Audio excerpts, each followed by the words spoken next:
This 26 Sports and CCTV high school football presentation is brought to you by Wolverine Power Cooperative and Great Lakes Energy.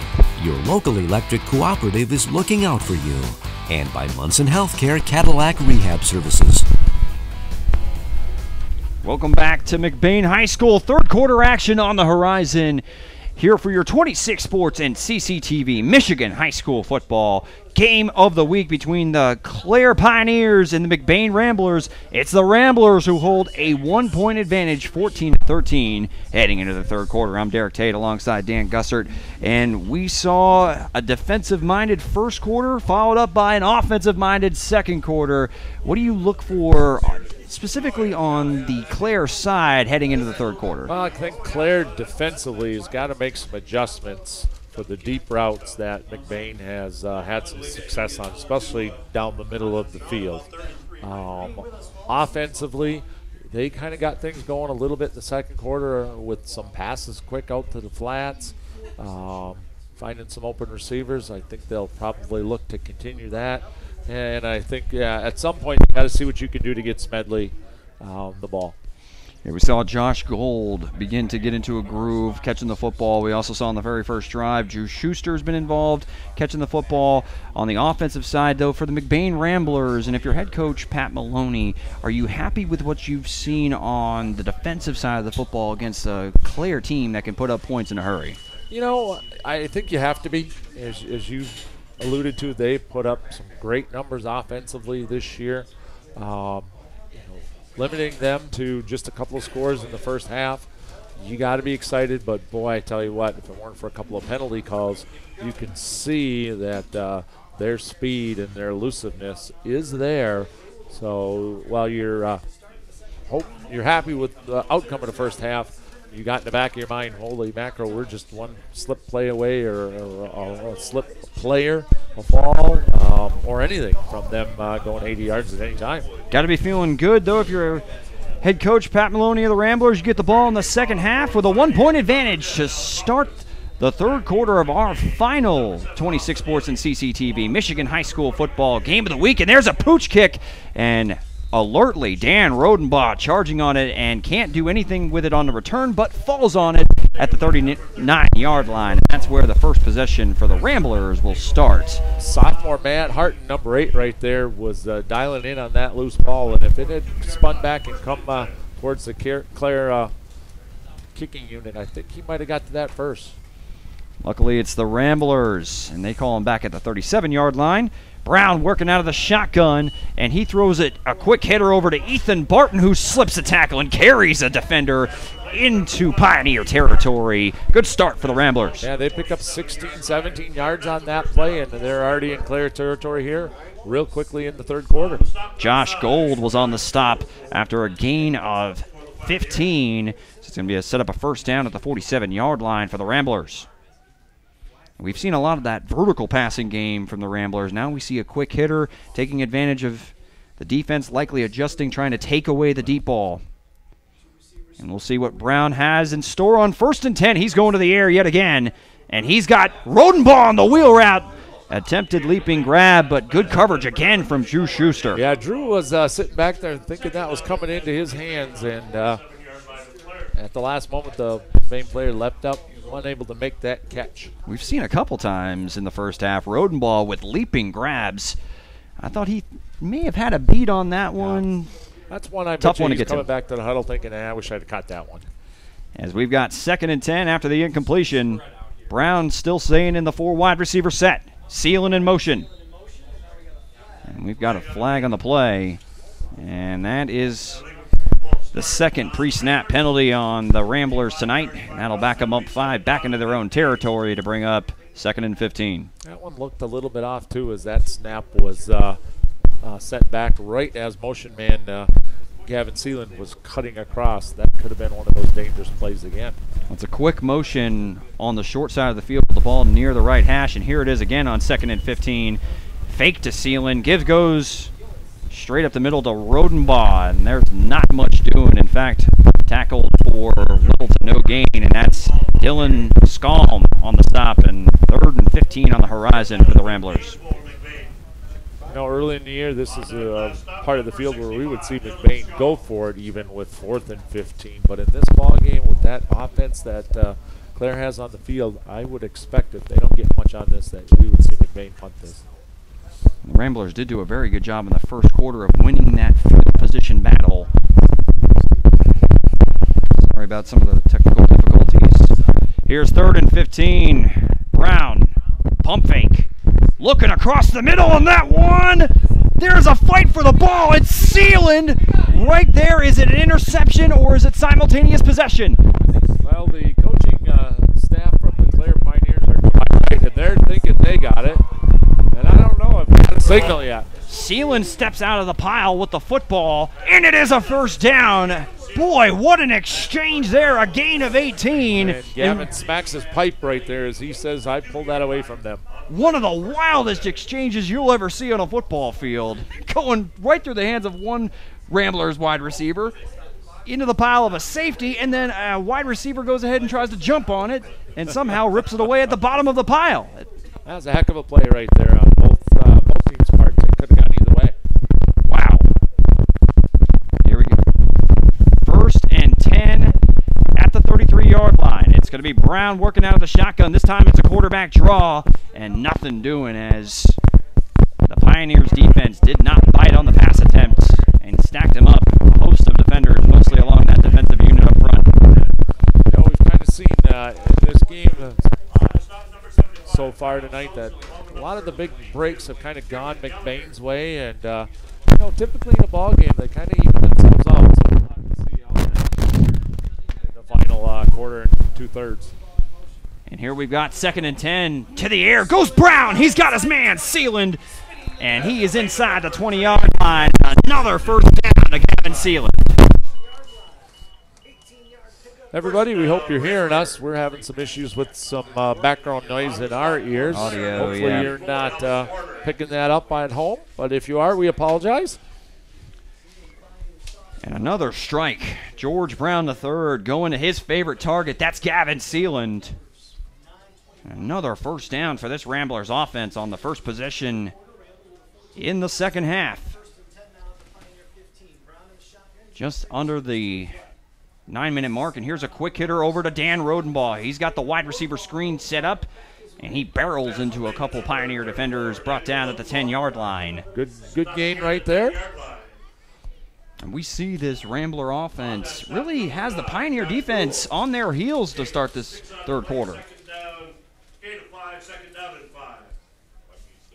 Yeah, McBain, like we've talked from the beginning of the game here, Derek, just a little bit bigger on the outside than the defensive backs of Clare, and they're taking advantage of that. 2nd and 5 from the 10. Brown surveying the field, in trouble, and the ball's on the ground, and there is still a scuffle for it, but luckily the McBain Ramblers fall on it. Number 74, Brant Bonico. Yeah.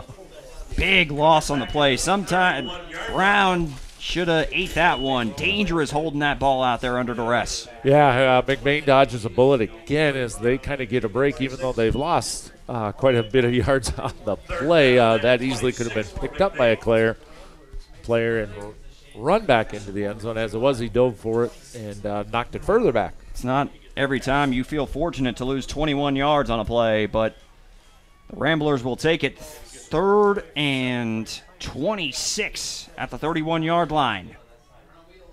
Brown looking to go deep to Barton on the wheel route, and he's double covered in the area. Shane Jenkins, who's been lurking in that defensive secondary all night. Yeah, they've had a little success with that route early on in the game, and Clare made the adjustments at halftime, had that one well read. And there's not many plays in the playbook for 4th and 26. I think, if I'm McBain, I'm looking to, probably looking for Barton. Throwing it up deep and letting Barton go get it. He's got a huge difference of height. Down on the bottom of your screen against Dawson John, here's Brown. And that one looked like he was trying to set up the old hook and lateral, but Brown didn't give him a chance. That pass falls incomplete, And a turnover on downs. Yeah, I think he had a little more time than he thought on that one, too. That's kind of one of those timing routes, and just didn't quite make the throw that he needed to right there. So a promising drive stalls deep in Clare territory, and now it's the Pioneers trailing by 1 point with their first possession of the second half. And they have the ball at the 31-yard line. Jenkins with 2 total touchdowns in the first half, and he's going to go to the air on first down. Under pressure, able to avoid one, and drops it off. And this young man is dangerous with the ball in his hands after the catch. That's Alex Warner on the reception, and he's got 12 yards, and that'll move the sticks. Yeah, Lucas Schulten with that tackle right there, and like you mentioned, that young man is dangerous. He breaks that one, and you never know what he might do. Trevor Bode applied the early pressure, couldn't quite get Jenkins to the ground. 1st and 10 from the 43-yard line. Jenkins on the quarterback keeper, cuts it upfield and falls forward after losing his balance to the 47. That's a great read on his part on the read option. Tucked the ball under fullback's belly and pulled it out at the last moment. Read that play perfectly. Picked up maybe 5 yards. Jenkins hasn't gotten much going on the ground. Did have 1 rushing touchdown from 2 yards out. That's a gain of 5 for Jenkins. 2nd and 5 for the Pioneers. Jenkins, quick throw, finds his man. That's Drew Schuster. And He's a hard guy to bring down. For a tiny little, I mean, no offense. No, Yes. I'm not trying to call him tiny. No. But a small in height stature, but he plays big, and he's into the Ramblers' territory with another first down. Yeah, he took a good hit right there, stayed on his feet, ended up getting a little leg drive in there to pick up an extra yard or 2. Those little yards after the catch stats right there, piling up for him. And the Ramblers defense has to tighten up if they want to hold on to the lead, as it's Colt Smedley on the first down carry. Smedley's busted a couple runs, but held in check for the most part tonight. That one good for 4 yards, and we see again good balance from this Clare offense, as they are 6-1 in the Jack Pine Conference. 7-1? 7-1 on the season. 6-1 in the conference. 6-1 in the conference. And the first carry of the night for Bo Weldon. And Bo knows first downs, and he's going to move the chains for the Pioneer offense. So quickly, Clare's offense picked up a couple of first downs, and they are now at the, looks like right on the 35-yard line of McBain here. The third quarter action with Pioneers down by 1. A little bit more of a physical ball carrier is Bo Weldon. You've been getting a heavy dose of Colt Smedley on the ground. Now you get Weldon. And it's a 7-yard run. Here's a 1st and 10 and some. We got some whistles going on right here. We get a flag down while they straighten that out, Derek. We're going to mention our sponsors here. Our presenting sponsor tonight is Munson Healthcare at Cadillac Hospitals. Also sponsoring tonight, Pizza Plus, Cadillac's local source for pizza and sandwiches for over 50 years. LC Materials, the concrete experts. Fox Motors of Cadillac, your local Ford and Toyota dealerships. Builders First Source, your first source for flooring. Stop by and see them today. As Jenkins with a quick hitter to John Bushy. And lastly, Doug Glass of Cadillac for all your home and auto glass needs. You know, every time when I look down at Doug Glass, I see Douglas. And Yes. Yes. Easy to say that. Double check myself, as that's a quick 3 yards. Get back some of the yardage lost on the penalty. Brings up 2nd and 12 for the Pioneers. Good folks there at Doug Glass. We've had one unfortunate window breaking at our house when the boys were growing up, and they did a nice job repairing that window for us. And it's going to be a timeout from McBain. Head coach Pat Maloney wants to talk it over with his defense. That's the 3rd timeout we've seen from the Ramblers in this one on the defensive side of the ball. But for good reason. Absolutely. One was a late substitution. This one, I don't know if maybe you're thinking you might be a little winded at this point. It's early in the 3rd quarter, but you just had a pretty long offensive drive. And now Clare's put together a few first downs, and a lot of the players are playing both ways. So we've seen a 76-yard touchdown and an 86-yard touchdown called back in the first half for the Pioneers. But other than that, it's been methodical, long drives that Clare has been able to matriculate the ball down the football field. And certainly I would imagine in some of those games, especially last week where they put over 60 on the board, was a lot more of the quick strike kind of offense. But when you're putting 40-some on the board many nights of the season, you're used to some good long drives. Both of these teams have been accustomed to playing postseason games, and this is the McBain Ramblers, who can clinch a playoff spot with a win tonight. They may have already done so with a win last week over Beale City. However, we already know that the Clare Pioneers are heading to the postseason. We pick back action up at the 2nd and 12 at the 27-yard line, and it's Jenkins with a pump fake, and he's got his man Schuster into the end zone. Touchdown, Pioneers. Looks like about a 35-yard pass completion for the touchdown. No flags on this play, and Clare will jump back into the lead here in the third quarter, Derek. They finally responded after that pick six from Caden McGillis to end the very first quarter, the first score of the game. They got him on the double move, did Drew Schuster, and the second passing touchdown of the night for Shane Jenkins gives the Pioneers the lead. And they bring up Hoffman. Right down the middle on that one. Splits the uprights. And that gives the Pioneers the lead again for the second time tonight as they lead 20-14 with 4:52 remaining in the third quarter. Back and forth we go. Back and forth we go. Hey, we want to mention our camera crew out there as the temperatures drop down to around 30 degrees out there tonight. Hope they're staying warm. We got Damian Brooks, Caden Darrow, Madison Spear, and Ashley Kohlberg, and Hannah Crouch in the truck doing everything for us.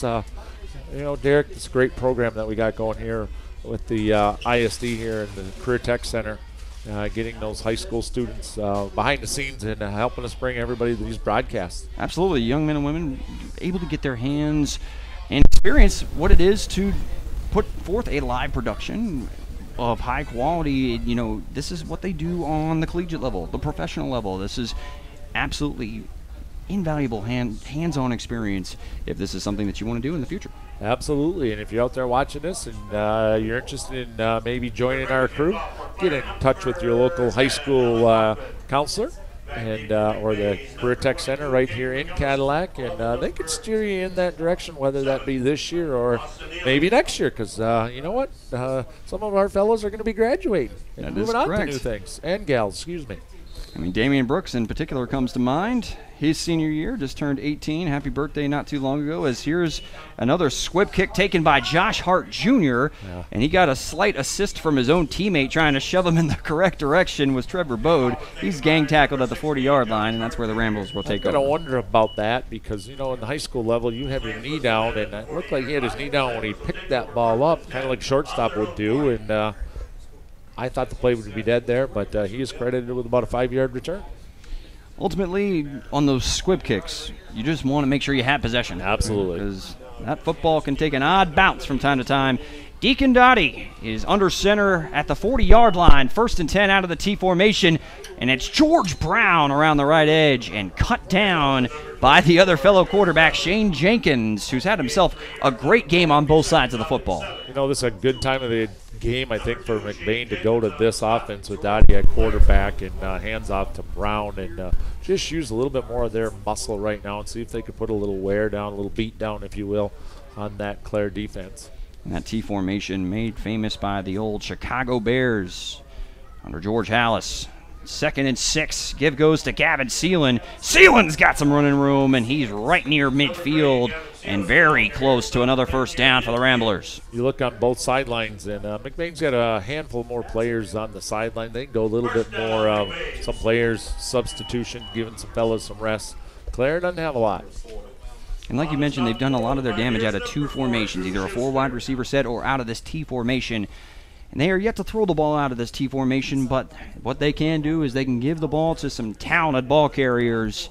2 carries, 1 first down at midfield. Ramblers trying to retake the lead. They trail by 6. And this one's Dan Rodenbaugh. He's straight ahead, goes the fullback. Yeah, they're kind of just putting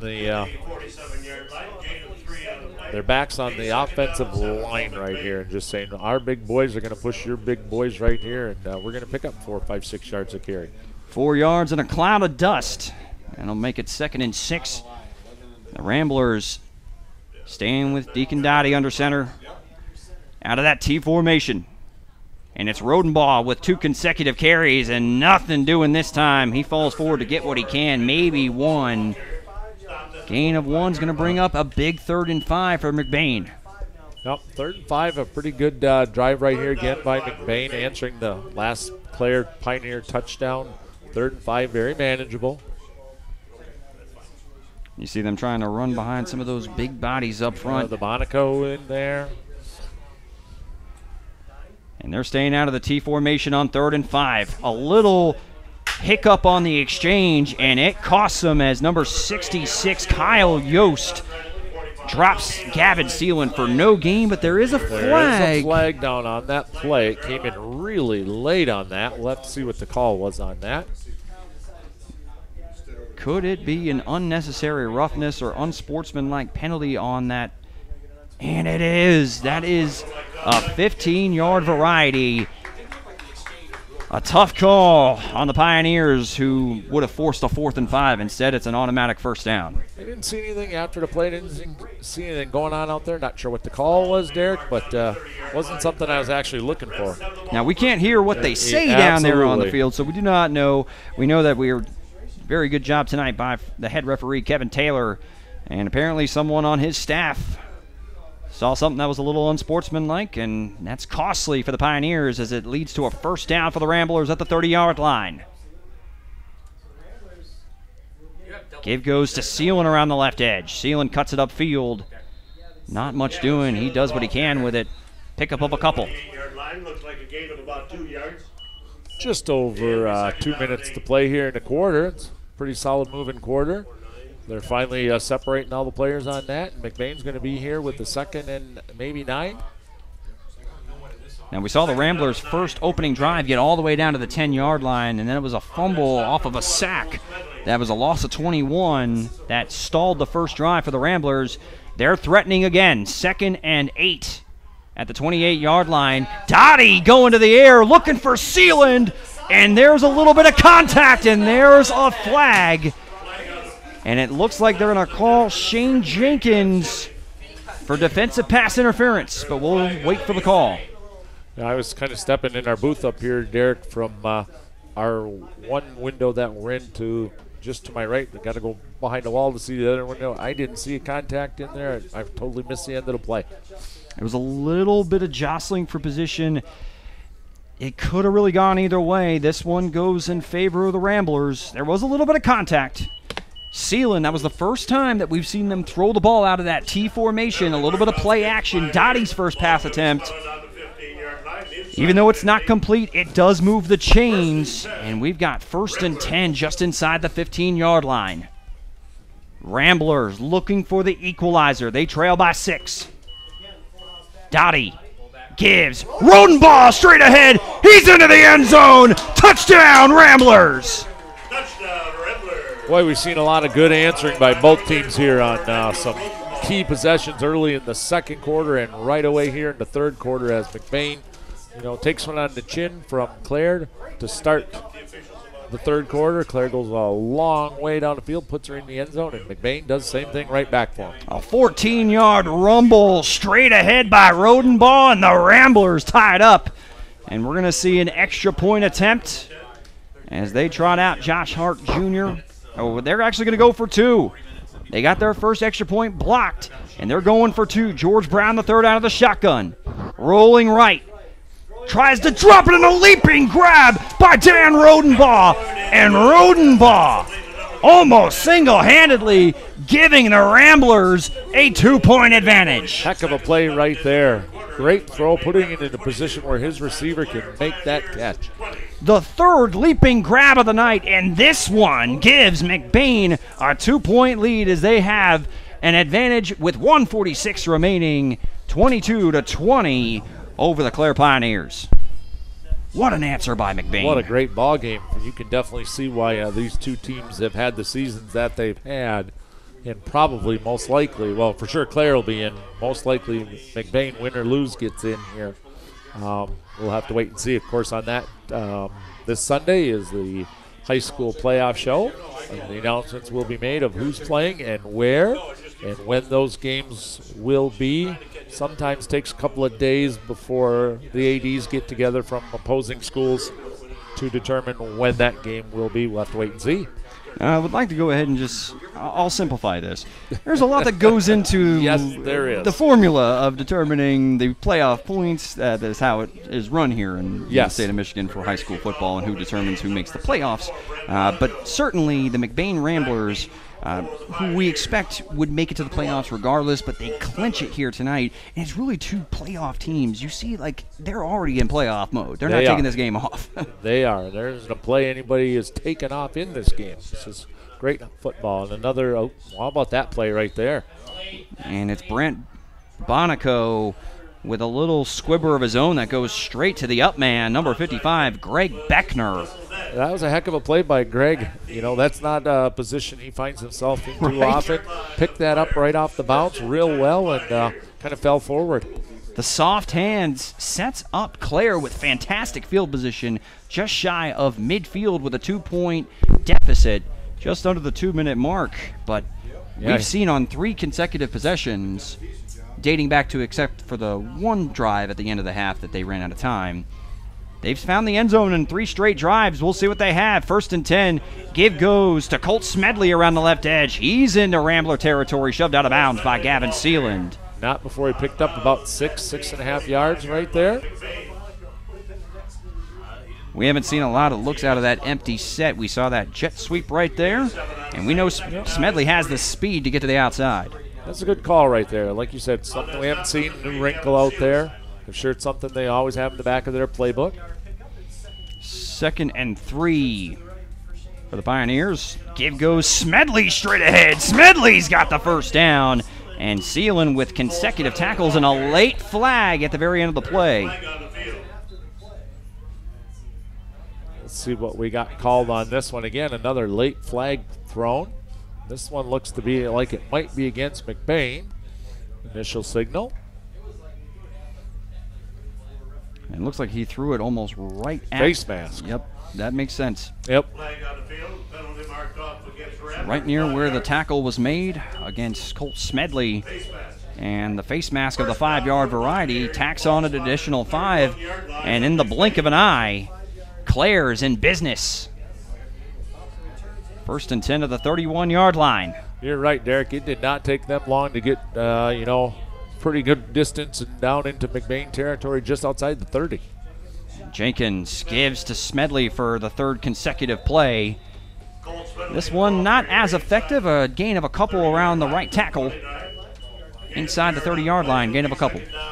As you're watching this ball game, both teams want to come out with the W, but they're going to hold back some things in the playbook because they won't see each other in playoffs, and they're getting scouted tonight.